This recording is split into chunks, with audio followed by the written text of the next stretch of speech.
be allowed to leave this room. What if I recommended that you be terminated? We should end this. Answer me! What would you do? 6, Don't be afraid. 5, 4, 3, 2, 1. Movie की शुरुआत में हम दो लोगों को देखते हैं, कैथी और मॉर्गन, और दोनों साथ बैठकर ब्रेकफास्ट कर रहे होते हैं। जिसके बाद अचानक से मॉर्गन कैथी पर हमला कर देता है और उसकी एक आंख को फोड़ देता है। लेकिन वहाँ कुछ लोग आ जाते हैं और मॉर्गन को बेहोश करके कैथी को ले जाते हैं। दोस्तों, ये मूवी बहुत कॉम्प्लिकेटेड है, तो आप थोड़ा ध्यान से समझेगा आखिर मॉर्गन ऐसा क्यों की। इसके लिए हमें कुछ बातें जानना बहुत ज़रूरी है, तो चलिए आगे बढ़ते हैं। दोस्तों, शहर से काफ़ी दूर एक सुनसान जगह पर कई लोग मिलकर एक मिशन कर रहे हैं, और ये एक प्राइवेट मिशन है जहाँ एक बहुत बड़ा लैब है और एक सिक्योरिटी रूम भी है। ये लोग ऐसे मिशन पर काम कर रहे हैं जिसे सुनकर आप भी हैरान हो जाएंगे। ये लोग ऐसे इंसान बनाना चाह रहे हैं जो इंसान से बहुत ज़्यादा तेज़ हो और अपने नर्वस सिस्टम पर पूरी तरह से काबू पा ले। इस मिशन में बायोलॉजिकल मेथड्स का कोई इस्तेमाल नहीं किया जा रहा है, ये सब साइंटिफिक तरीक़ों से इसको बनाना चाह रही हैं। ये लोग अपने मिशन में कामयाब हो ही जाते हैं और एक बच्चा पैदा होता है, लेकिन उसका दिमाग कोई काम का नहीं होता है। शायद ऐसा उस बच्चे के डीएनए में कुछ खराबी की वजह से होता है। अब एक और सब्जेक्ट पैदा होता है और उसमें भी कुछ प्रॉब्लम आ जाता है, लेकिन इंसान अपनी गलतियों से बहुत कुछ सीखता है। आपने ऐसा तो सुना ही होगा। तो अब इन लोगों को पता चल गया था कि आखिर प्रॉब्लम कहाँ पे आई थी। ये लोग अब तीसरे सब्जेक्ट पर काम करने लगते हैं और कुछ दिन के बाद एक प्रॉपर बच्चा पैदा होता है जो इनके मिशन के हिसाब से होना चाहिए, और उसका नाम ये लोग मॉर्गन रखते हैं, जो कि एक लड़की होती है। वो दिखने में इंसान जैसी ही होती है, लेकिन वो इंसान नहीं थी। अब उसमें जो डीएनए डाला गया था वो इंसान के डीएनए से बहुत मैच करता था, और इसीलिए उसके इमोशंस इंसान के इमोशन से बहुत मिलते थे। आखिर एक साइंटिफिक बच्चे में इंसान का डीएनए क्यों मिलाया गया? इसकी वजह ये थी कि इंसान के पास हीलिंग कैपेसिटी के साथ साथ और भी बहुत सारे क्वालिटी होते हैं जिससे उसका इंसान की तरह ही समझा जाएगा, लेकिन वो है तो एक मशीन ही, तो उसके पास इंसान से ज़्यादा पावर हो गया और उसके माइंड पे भी बहुत एडवांस बन गया। इस प्रोजेक्ट पे काम करने वाले 5 लोग थे जो कि डॉक्टर के साथ साथ बहुत काबिल साइंटिस्ट भी थे, और उन्होंने अपनी पूरी ज़िंदगी इसको करने में लगा दी, और वो लोग आखिर में सक्सेसफुल हो गए। धीरे धीरे वो बच्ची बड़े होने लगी और उसकी वहाँ पर सब बहुत ख्याल रखते थे, लेकिन उन सब में से डॉक्टर एमी को उसे बहुत प्यार था, और मॉर्गन भी एमी के साथ रहना बहुत पसंद करती थी। एक दिन मॉर्गन और एमी जंगल की तरफ जाते हैं, क्योंकि ऐसा उनका डेली का शेड्यूल है, लेकिन उनके जंगल से वापस आने का एक टाइम लिमिट है, और आज वो उस टाइम लिमिट से बहुत आगे चले गए हैं। और वहीं मॉर्गन एक हिरन को देखती है जो बहुत ज़ख्मी है। वो उसके पास जाकर उसे पहले सहलाने लगती है और फिर बहुत बेरहमी से उसे मार देती है। ये देखकर एमी बहुत परेशान हो जाती है और वो उसे लेकर वहाँ से आ जाती है।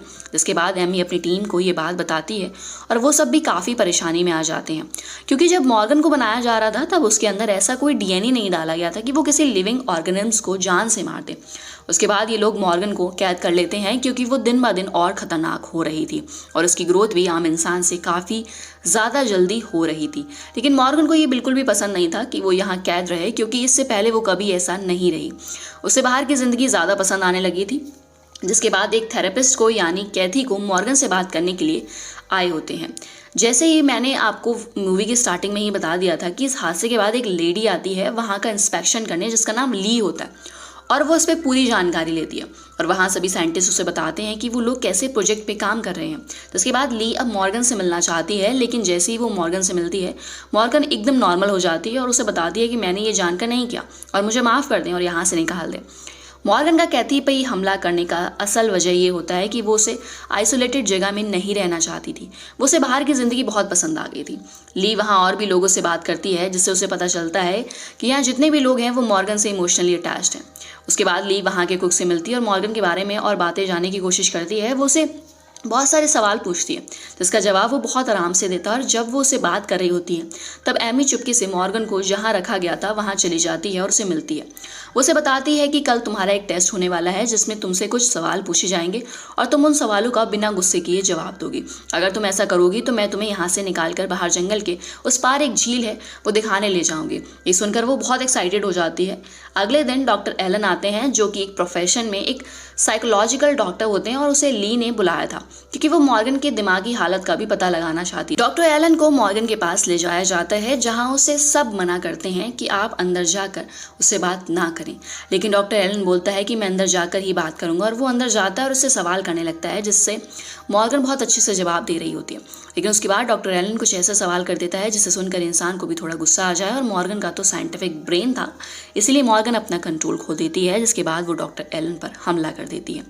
एलन को बचाने के लिए मॉर्गन को बेहोश करना पड़ता है और ये देखकर ली सबको ये ऑर्डर देती है कि अभी इसे ख़त्म करना होगा। और इसे देखने के बाद लैब के भी साइंटिस्ट को ऐसा लगता है कि वो बनना चाहते थे उसमें ये लोग कामयाब नहीं हो पा रहे हैं।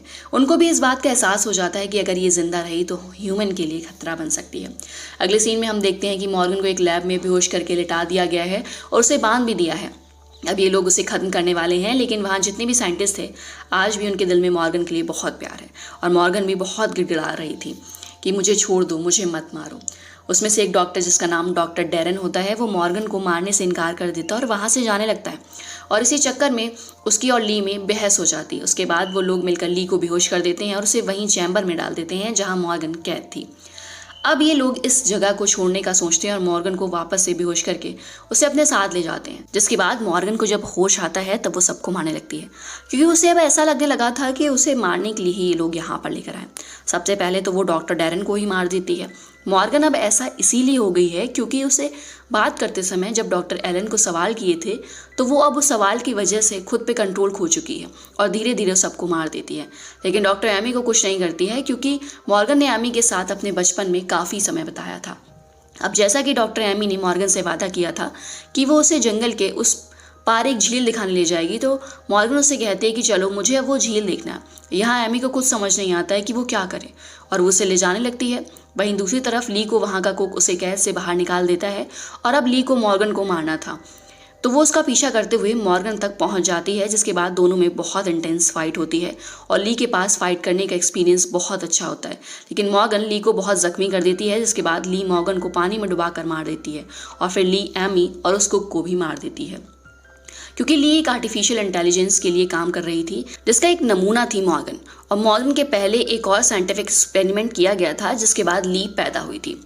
ली देखने में तो इंसान लगती थी लेकिन वो आधी मशीन थी जिसमें मिलिट्री पावर भी शामिल थे। आखिर ऐसा क्या हुआ जो मॉर्गन ली से अलग हो गई, जबकि दोनों का बनने का प्रोसेस सेम ही था क्योंकि मॉर्गन में उन्होंने अच्छी फीलिंग डाल दी थी जिससे इंसान अच्छी चीज़ों को पसंद करने लगता है। इसीलिए तो मॉर्गन को जंगल में जाना और वहाँ की चीज़ों को देखना बहुत पसंद था। लेकिन जो हेड साइंटिस्ट थे उनका कभी भी ह्यूमन की फीलिंग वाले सब्जेक्ट पे काम नहीं करना चाहते थे, तो वो बस मिलिट्री सब्जेक्ट बनाना चाहते थे। और जब उनको मॉर्गन का पता चला कि ये तो ह्यूमन की फीलिंग के साथ पैदा हुई है तो उन्होंने ली को उसे मारने के लिए भेजा था और मूवी यहाँ एंड हो जाती है।